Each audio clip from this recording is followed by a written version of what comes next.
Hello, everybody. Welcome back to the Epic Stories. We are officially on season 15. Your guest, David, here. Hey! And this is Bobby once again. And we are reading Diary of a Wimpy Kid, The Meltdown. And we left off on page 28. And. Did 1 through 28 did you record a podcast for it? Oh, yeah, I did. Oh, cool. Yeah, let me put my keyboard on the receipt, computer keyboard on the receipt so it doesn't blow away. So Did you get that new mouse yet? yeah, What mouse is that? this is the Apple Magic Mouse that I got from Best Buy yesterday. Oh, you decided to get an Apple? Good. Because all the gaming mouses, the real gaming mouses I've been wanting, even if they're Bluetooth, they're not rechargeable, and all the Bluetooth rechargeable gaming mouses were costly, so I got the Apple mouse. Cool, man. Yeah, sorry we were talking about my new mouse we got for the computer, but we're getting back on topic now, and we'll be starting at page 28. We're starting at page 28. Here we go. My turn to read. Here we go. There are some older kids on our street too. Anthony Denard is a sophomore in high school, and he just started shaving, but he got carried away with a razor blade and accidentally shaved off one of his eyebrows. Oh no! What the heck? Anthony drew it back. It was a brown marker, but he didn't do a good job, and now one half of his face always looks surprised.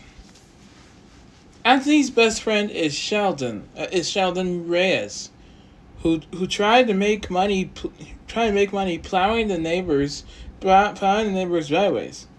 The first time it snowed this winter.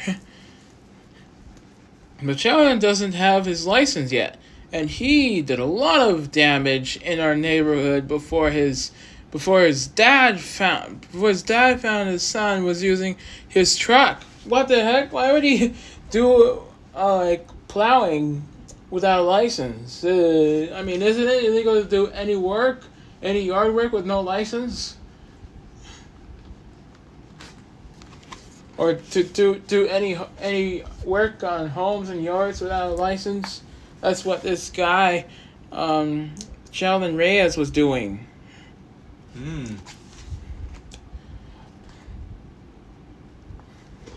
Would you like to read this part? And this time we are gonna do the international accents, starting with Mexican. Oh, okay. Where do I start? Okay, At the you can top of start the over page? here. You can start over here All again. right. There are some older kids on our street too. Anthony Denard is a sophomore in high school, and he just started shaving. But he got carried away with a razor blade and accidentally shaved off one of his eyebrows. Oh no! Anthony drew back on with a brown marker, but he didn't do a good job. And now one half of his face always looks surprised. Anthony's best friend is Sheldon Reyes, who tried to make some money plowing the neighbors' driveways the first time it snowed this winter. But Sheldon doesn't have his license yet, and he did a lot of damage in our neighborhood before his dad found out his son was using his truck. Wow! What the heck? Sheldon, how about this one? Sheldon Reyes. Sheldon Reyes? Whenever you do yard work like this, like plowing people's driveways, you cannot do it without a license, because by state law you're required to have a license. That's right. Your turn. That's right. Am I reading more? A few doors down from me are the Garza twins, Jeremy and Jameson, who made up their own language when they were toddlers.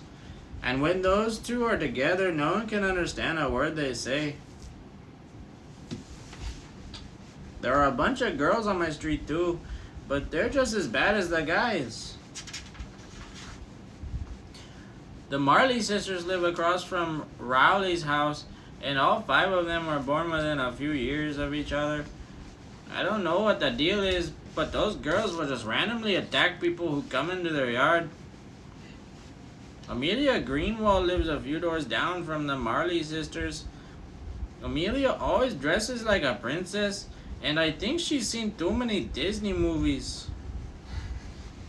Latricia Hooks lives in the one-story house across from the duplex, and she's a 6'2" high school junior.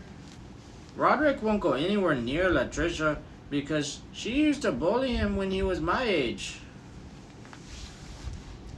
Latricia's sister Victoria is in love with Ernesto Gutierrez for some reason, and Victoria's best friend Evelyn Trimble dresses like a vampire. In fact, I'm pretty sure Evelyn thinks she is a vampire, which is one reason I'm glad I don't ride the bus anymore.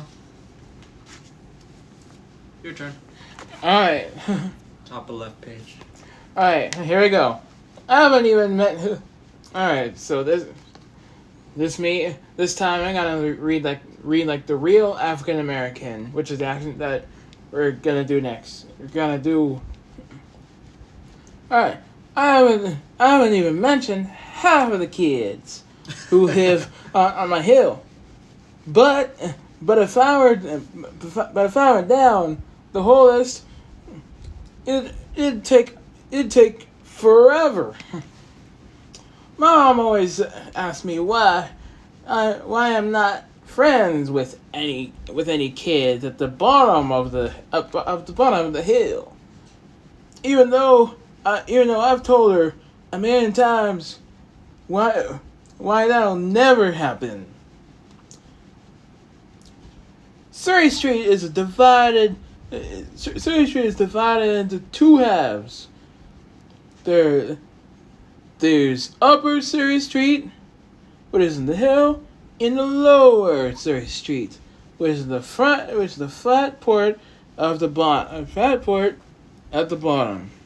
And even though we all live in the same street, the hill kids are non-hill, and the non-hill kids can't stand one another. Living on the hill is no fun.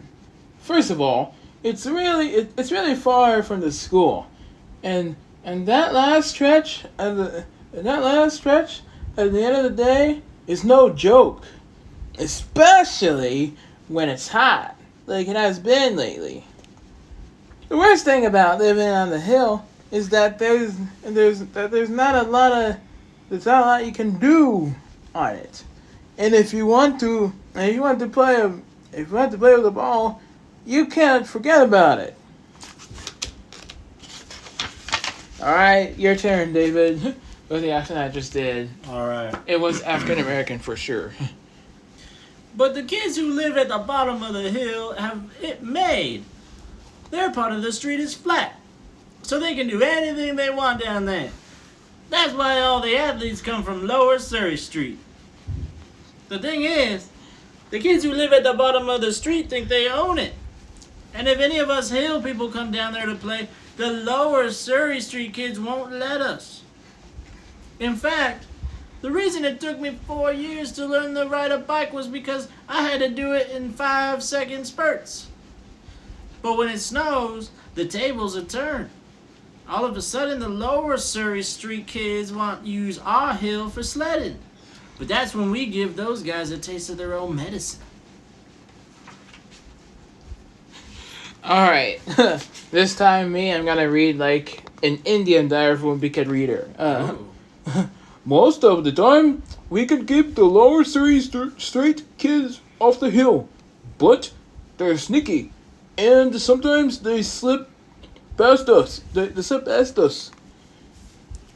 Last winter, a bunch of the Lower Surrey streets kids bought the same winter gear as the hill kids, and it was weeks before any of us caught on.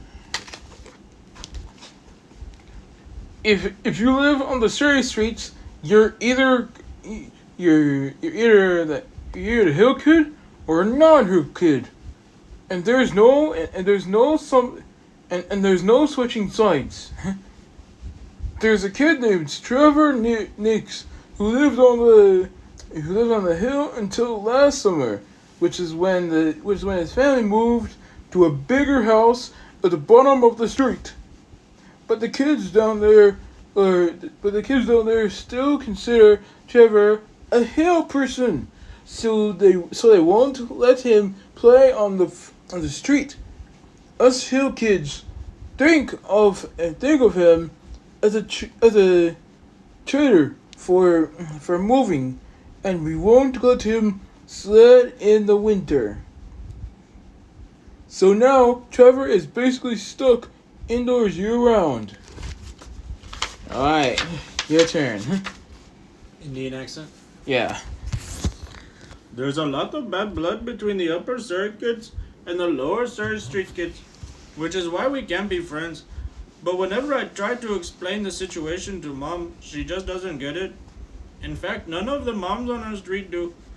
They're all friends with each other and they have no clue about what's really going on. Lately though, things have been pretty calm on our street. Us hill kids keep to our side, and the other guys keep to theirs. But if someone does something stupid, the whole place is gonna blow. Sunday. The temperature dropped about 15 degrees over the weekend, so today my family was out looking for a pet pig. For Christmas vacation, my family went away and we left a pig in a kennel, but I guess the pig thought it should have come with us, and it wasn't too happy about being left behind. Alright. Alright. Last page, and it's time for us to go to the pool. And we're gonna talk like the Native American guy, finally. Oh, Native American. Yeah. When we get back home, the pig let us know how it felt about not being included in our family vacation. After a few days, the pig acting out, Dad decided enough was enough, and he sent it to obedience school. But the next morning, we got a call from the lady who runs the place, and she said the pig escaped. Uh-oh. Alright, last page here for you. We've been putting up signs asking for help finding our lost pig ever since. But that thing is smart, so I don't think it's lost. It just doesn't want to be found. I figure the pig is probably off hibernating somewhere. Mom says pigs don't do that. But if you ask me, I think they should. If I was an animal, that's exactly what I'd be doing right now. On the last day of the fall, I think everyone should get in their pajamas and check out until the spring. When I was younger, I actually tried to hibernate, but it didn't work. Alright, that was fun, everybody. That was fun. That was a good idea, Bobby. But We should do more reading podcasts with different accents. That'd be a fun thing to do. Yeah. And I'm gonna keep reading this book until I reach the end. Cool, man. Anyways, thank you so much for listening. This is actually my first podcast featuring David, featuring your special guest David. Doing the reading. That's awesome. And if you want to find if you're interested in finding these books, there's also audiobook. There are also audio versions of the books where you can get at your local library, or you can also buy it on, or you can also buy the audiobook on your iPhone's built-in audiobooks, or your Android's audiobook built-in app. For Android, it's Google Play Books, while for Apple is Apple Books. If you want to find a book yourself, you can find it at your local library. Until next episode, this is your guy Bobby and your special guest David signing off.